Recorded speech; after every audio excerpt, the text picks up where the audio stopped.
கேரள மாநில அரசு 10,000 கோடி ரூபாய் கடன் வாங்க ஒன்றிய அரசு அனுமதிக்கணும்னு உச்ச நீதிமன்றம் போய் வாதாடுறாங்க. கர்நாடக அரசு நீதிமன்றத்தில் போய் வறட்சி நிவாரணம் தர சொல்லுங்கன்னு வாதாடுறாங்க. நாமளும் வெள்ள நிவாரணம் கேட்டு கேட்டு பார்த்தோம், தரல. நாளை காலை உச்ச நீதிமன்றத்தில் வழக்கு போட போறோம். இந்த புயல் நடந்த உடனே, வெள்ளம் வந்த உடனே ஒரு பிரஸ் கான்ஃபரன்ஸ் 900 crore முதல்லேருந்தே அவங்க கையில முழு அமௌண்ட், அந்த NDRF இருந்து SDRF வர வேண்டிய பணம் ஸ்டேட் கவர்மெண்ட் கையில புயல் வருதோ இல்லையோ முதலே கொடுத்து வச்சிருந்தோம்.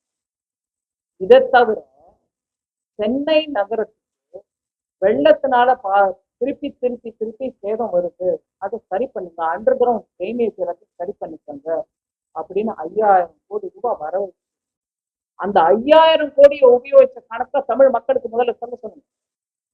மத்திய அரசே ஒண்ணு கொடுக்குறாரு. 900 crores முன்னாடி கொடுத்த பணத்தை சரியா நீங்க உபயோகிச்சிருந்தாலே தடுப்பு நிறுத்தி இருக்கலாம். வர புயல் வரத்தான் போகுது, ஆனா தடுப்பு நிறுத்தி இருக்கலாம். சேதத்தை கொடுத்த 5,000 கொடுத்த 950 எங்க போச்சுங்க?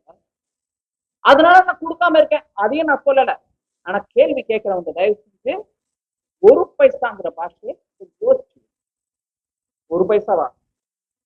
சென்னை சீரழிஞ்சு 5,000 கோடி எங்க போச்சு?